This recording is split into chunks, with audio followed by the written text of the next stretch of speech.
超级足球周末，今天陪大家一起直播看了曼联对维拉的比赛，确实不枉此行啊！上半场前20分钟，曼联就打得非常主动，但后面的20几分钟，维拉也有来有往，双方势均力敌。下半场第53分钟，逼费开出角球，卡塞米罗一个弧形的绕前跑，在前点头球打破僵局。但仅仅11分钟后，老将巴克利在禁区内推远角得手，1-1。7分钟后，又是逼费的助攻，以及漂亮的手术刀般的直塞。库尼亚拿球单刀推射远角得手，2-1，曼联再次领先。此时能够看出来维拉队的士气有所下降。10分钟后，比赛第81分钟，博加德的连续犯错，库尼亚内切，谢什克的射门经过折射破门。这一脚替补上场的谢什克打门非常果断，3-1，曼联拿下。这场联赛第3名和第4名的争夺，曼联的胜利让他们拿到了3分，也将阿斯顿维拉从第3名的宝座拽了下来。现在曼联领先第5名利物浦已经有5分的差距，联赛还剩8轮，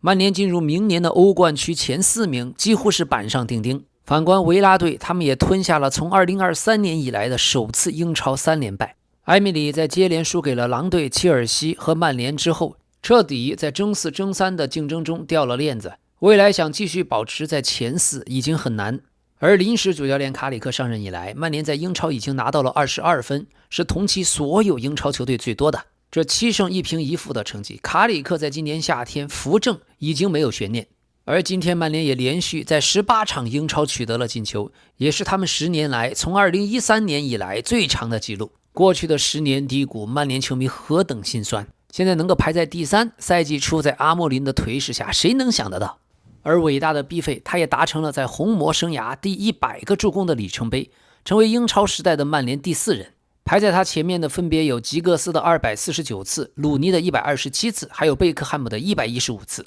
王老吉吉格斯在曼联踢了900多场，从小踢到了老。曼联的巅峰和低谷，吉格斯都在这儿。这家伙也就毁在了自己的私生活、个人道德方面，实在是太垃圾。好，另外卡塞米罗也创造了个人生涯在5大联赛单赛季的进球纪录，28场进了7个球。他20到21赛季代表皇马的34场西甲曾经打进6球。今天在比赛中，老特拉福德的曼联球迷们唱起了献给卡塞米罗的歌曲，歌词很简单：卡塞米罗再待1年吧。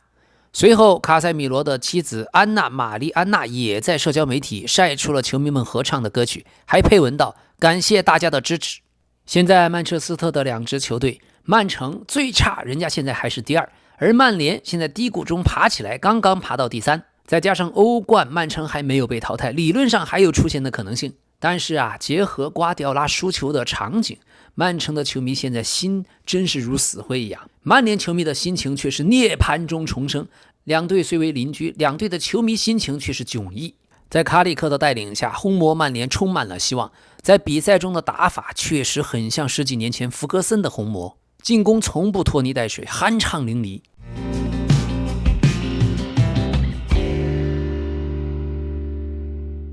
这2天的足球周末还是把大家看爽了，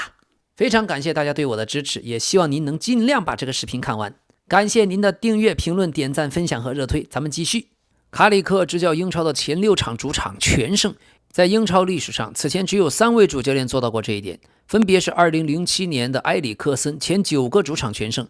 安切洛蒂2009年前7个主场全胜，还有佩莱格里尼13到14赛季前11个主场全胜。今天的名宿鲁尼称赞了卡里克的表现，他说卡里克100%应该得到曼联主帅这份工作，我早就说过了，我就知道卡里克会做到这一点，我了解他的性格，他的为人，球队就需要一个冷静的头脑，也需要一个熟悉俱乐部，能给球员带来归属感的人，而他做到了。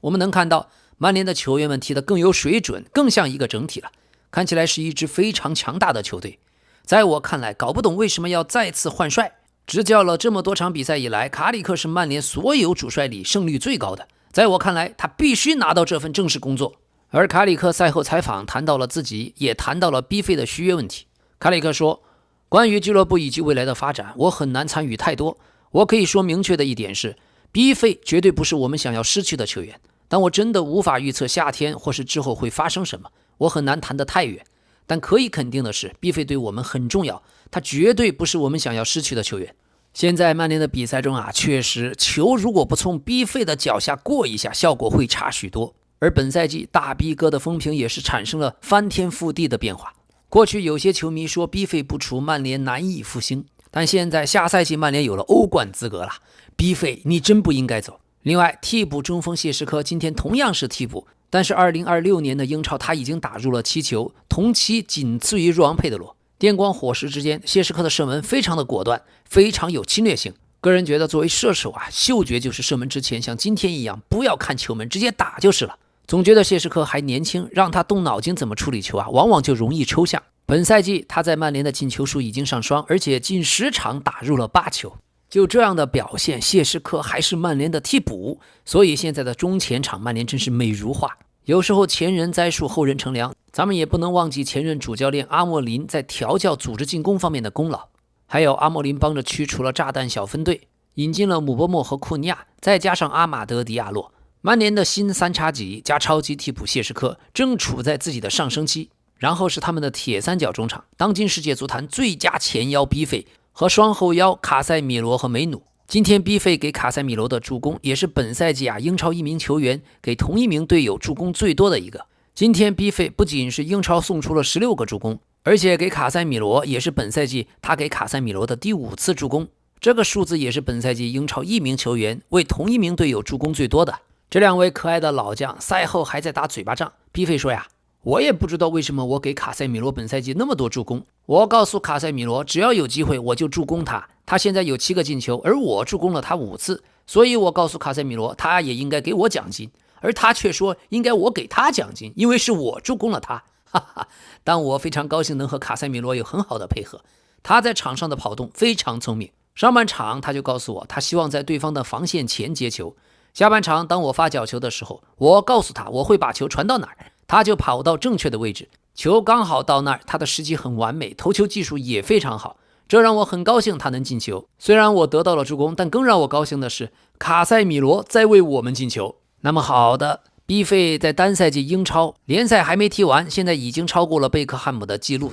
达到了16次助攻，真是难以置信的记录。现在的新曼联由于卡里克的上任，真正改变了曼联的气质，每次打反击，曼联总是能够放低姿态，姆波莫和库尼亚单打的特点也就能够发挥出来，再加上 B 费的直塞，唯一的弱点呀就是防守还是太脆弱。今天维拉队每次都能干到曼联的禁区，那如果明年曼联想要拿到奖杯的话，还必须要买好的后腰和好的中场球员，另外边后卫也要补强。另一方面，阿斯顿维拉客场挑战曼联呀，埃梅里也吃到了客场对曼联的6连败，他现在9次率队做客老特拉福德，3平6负。本赛季维拉除了联赛想冲入欧冠区，并且还在欧联打入了1/8决赛，他们首回合1比0领先里尔。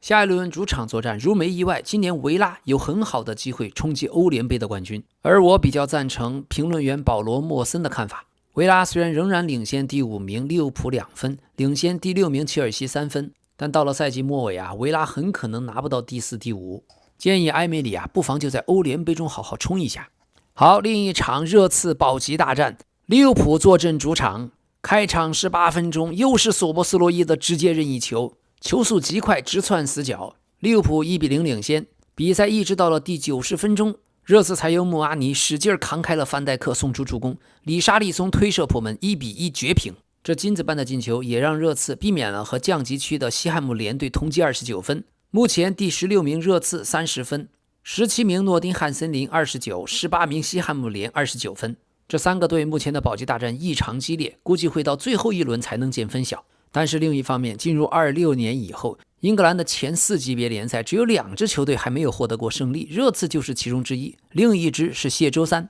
谢周三已经从英冠联赛降级，但今天做客安菲尔德对阵利物浦，热刺缺兵少将，图图尔仍然值得恭喜。本轮英超的第15名、16名、17名、18名4支球队都很默契的各取1分，所以保级区的逃离18名大战的形势在此轮过后没有变化。热刺队缺兵少将到什么程度呢？替补席上只有7名球员，而有10多名一线队的重要球员都无法出战。这7名替补还包括2名门将和3名缺少一线队经历的小将。除去这5人，其实替补席就只有哈维·西蒙斯和穆阿尼2个可以用。这场说实话，热刺球迷挺感动的，烧不死的鸟才是不死鸟，才是凤凰。在哈里凯恩和孙兴敏离队之后，热刺只剩一个里沙利松。里沙利松在客战利物浦已经打入了5个球。在英超历史上仅次于安迪·科尔。科尔在客场对阵利物浦曾经进过8个球。里沙利松的英超生涯已经直接参与了100个球，成为了巴西球员中的第3人。前2位是过去利物浦的菲尔米诺，参与过132球，还有热苏斯参与过118球。今天这一分来的真是不容易。图多尔上任打了5场比赛，今天是终于平了一次。前面的3场英超和1场欧冠是全败，今天也让热刺结束了各项赛事6连败的尴尬记录，从而让他们避免遭遇队史上第3次联赛的6连败。当然今天能拿到1分必须感谢利物浦的主教练斯洛特，也不知道斯洛特是怎么搞的，总能把利物浦每个人的缺点都体现出来。中场哨结束的时候，安菲尔德爆发出巨大雷鸣般的嘘声。虽然上赛季拿到了英超冠军，但利物浦许多球迷已经将斯洛特看作是历史最差主教练。今天在1球领先之后，利物浦踢得太没有想法，太没有求胜心和欲望，领先1个球就开始摆，结果最后被这样的热刺给冲烂了。也就是热刺几个球员中间能力太差，要不然这场会被绝杀。所以整个赛季斯洛特总是这样，1-0之后就开始狗摆大巴，换人调整总是非常烂，导致场面失控。今天斯洛特的神换人感觉和富勒姆那场一模一样。本来利物浦2条边踢得挺好，一度压制，感觉就要锁定胜局了。可主教练斯洛特立即行动起来，主动放弃开狗。斯洛特把弗林彭和维尔茨给换了，加克波却不下。这样的神换人呀，替补琼斯上来感觉就是隐身。利物浦翻车，切尔西翻车，维拉翻车就好了。前5欧冠区都在给曼联送优势。一个赛季利物浦啊，今年打保级队也是磕磕绊绊这么多场。所以还是斯洛特那个老套路，先是靠索博的定位球得分，然后后防就会频频失误，最后加克波总是首发踢满全场。再者60分钟必下维尔茨，下了维尔茨之后进攻必哑火，90分钟总是被绝平或者绝杀，最后的时刻总是才想起来上小吉耶萨。就说加克波吧，他踢边锋的时候拿切就只会内切这一招，今天踢中锋有觉得他踢得好的吗？感觉在场上的作用只是凑齐11个人开球而已。就加克波这样的表现，他的薪水竟然是索博斯洛伊的2倍，你敢信呀？这种高工资又是当打之年，却在利物浦似乎从来没有靠个人能力挽救球队，真没什么用。下一场欧冠，利物浦在0-1落后的情况下，主场对加拉塔萨雷。老 K 呀，还是看在过去喜欢麦克马纳曼的份上，还是猜利物浦晋级吧。今天赛后的采访，斯洛特的话让人听了就生气。斯洛特说，最后几分钟我们利物浦总是被绝平，总是被绝杀。而我回顾过去，虽然作为球迷可能不喜欢听，但我们确实已经尝试过各种办法，也试过许多换人的方法，但仍然阻止不了在最后时刻丢球。我们的失球实在太多了，如今的进球数也少，也实在让人意外。斯洛特呀，天天就只会说这些，你作为主教练你应该调整呀。像维尔茨和埃基蒂克如果搭档，他们俩能对上眼的你分开上，明明都要已经守不住了，却上18岁的小孩儿。好吧，赛季结束就换人吧。虽然老 K 也不太看好哈维·阿隆索，但总之斯洛特是不能再待下去了。本赛季在英超的主场领先后丢了7分，这也是利物浦这支球队从16到17赛季以来最多的。那个赛季也是丢了7分。赛后评论员卡拉格倒是说了真话，这是一场利物浦非常糟糕的表现，并不是我不尊重热刺，但热刺现在是英超最差的球队，可能过去几个月一直都是这样，他们正是你最想遇到的对手。你在主场作战，而且这个周末的比赛结果也给了你动力，但却踢出了这样的表现不过整个赛季利物浦基本都是这种情况。而现在大家都在问的一个大问题是，这到底是主教练的问题还是阵容结构的问题？换一位新的教练是否能够让这些球员彻底焕然一新，把那种能量和强度能重新带回这支球队吗？我也不确定。好吧，利物浦在本赛季的英超第90分钟及以后已经丢了8个球，是队史上单赛季最多的。唯一的好消息是小将恩古莫哈终于今天首次首发，上半场17岁的恩古莫哈6次尝试过人全部成功，下半场在他被换下前又完成了1次过人，于是这单场的7次过人也是有统计以来在英超比赛中完成多达7次成功过人的最年轻球员。恩古莫哈也是利物浦现在边路最有爆破力的了，甚至可以说是唯一有点爆破力。而本赛季利物浦场上只要是加克波加萨拉赫再加琼斯，这个组合就感觉总是少打一人。OK， 另一方面，索博斯洛伊本赛季在英超已经打入了4粒直接任意球，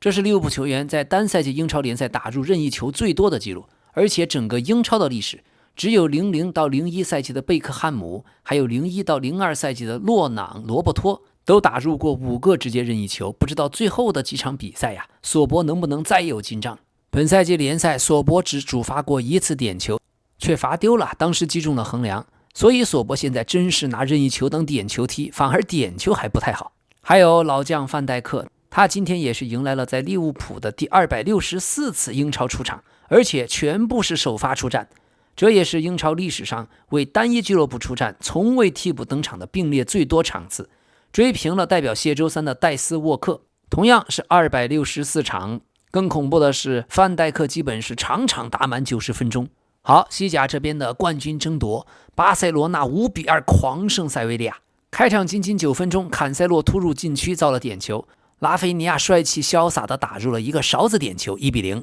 第21分钟，仍然是坎塞洛造了对方后卫禁区内的手球，拉菲尼亚点球双响，2-0。第38分钟，贝尔纳尔在左路的传球，中路奥尔莫跟上破门，3-0。上半场补时阶段，胡安卢桑切斯的传中，塞维利亚奥索端射破门扳回一球。下半场第51分钟，拉菲尼亚的射门产生了折射，上演了帽子戏法，巴萨4-1。而今天状态奇佳的坎塞洛带球长驱直入禁区，还扣过了防守后一脚破门，巴萨5-1。最后的补时阶段，对方奥索传中，索乌头球破门扳回一球，2-5。虽然今天进了5个球，但打满90分钟的主力中锋莱万单刀今天都踢偏了。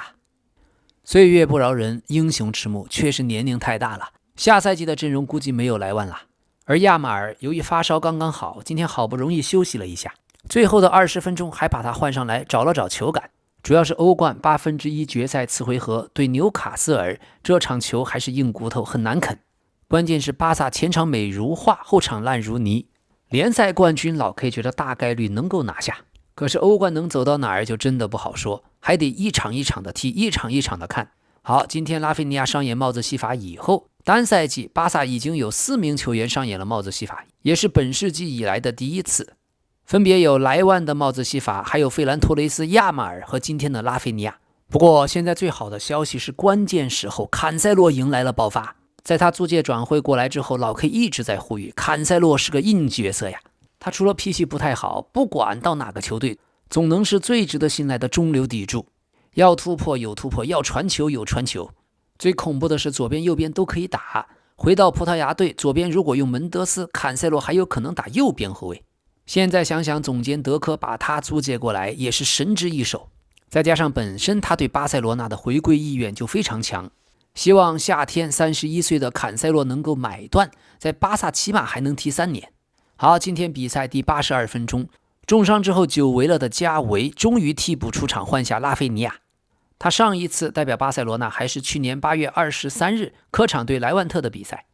21岁的加维年纪轻轻，职业生涯却坎坷。今天入场的时候，全场球迷起立鼓掌，很让人动容啊！这位不死的斗士，希望这一次伤势彻底的好利索了。好，另一方面，关于巴塞罗那正在举行的主席选举，现在投票工作已经结束，民意调查表示有 58.75% 的会员投票支持拉波尔塔，接下来将进行严谨的计票工作。而民调中，丰特的支持率只有 28.5%。甚至还低于5年前丰特当时 29.99% 的支持率。今天主教练弗里克也与部分的一线队球员在拉波尔塔的陪同下完成现场投票，可以看到现场的情绪很热烈，拉波尔塔连胜应该没有任何悬念。好的，今天的意甲拉齐奥主场1-0战胜了 AC 米兰，那么国米的联赛冠军也就失去了悬念。另一场焦点大战，科莫队主场2-1战胜了罗马。在积分榜上，科莫队54分，已经挤进了前4名的欧冠区。第5名尤文图斯53分，第6名罗马队51分，第7名亚特兰大47分。而本应在今天进行的大巴黎的比赛也已经重新安排，以便让大巴黎能够休息整整1周，迎接和切尔西的第2场比赛。这能看出来法甲真的很照顾打欧冠的大巴黎。英超和其他的联赛呀，真应该好好学习一下。好，关于大家都想看的欧美杯，但今天官方消息已经正式宣布，因为无法就替代日期达成一致，欧美杯西班牙对阿根廷的比赛已经正式取消。虽然在世界杯前大家都想看这一场练兵，可西班牙明确提出的2个方案都要在伯纳乌踢，这阿根廷足协肯定不同意啊，虽然取消很可惜吧，但是能让球员多休息一下也挺好。这种欧美杯的比赛强度比较大，更容易受伤。好，另外拜仁慕尼黑这边晴空霹雳呀，球队门将沃尔赖希的右内收肌肌束撕裂，将暂时缺阵。关键是3位门将现在全部受伤，诺伊尔是左小腿的肌肉轻微撕裂，沃尔比希是脑震荡。之前在拜仁和勒沃库森的比赛中，16岁的拜仁 U19 门将普雷斯科特当时就进入了替补席。现在看来，下周中和亚特兰大的欧冠1/8决赛次回合，16岁的普雷斯科特很可能迎来一线队首秀。即使拜仁首回合是6-1领先，但这门将只有16岁，亚特兰大看到了一丝希望。对了，今天的巴萨主席选举投票，功勋门神特尔施特根本来是想去投票的，但到了现场却因为没有被列入选民名册而无法参加。一开始他还严格按照工作人员的指示走完了全部流程，到了最后才被告知自己没有被列入选民名册。现场那么多人围着，这好尴尬。最近特尔施特根确实运气有些惨，在球队失去位置，和老婆又离了婚，好不容易租借到新球队又受了重伤，世界杯没戏了，现在去现场投个票都投不了。所以人生永远充满各种意外，但我们能做的是在任何时候都保持乐观。好，感谢大家的订阅，感谢大家的点赞、评论、热推和分享，咱们明天再见。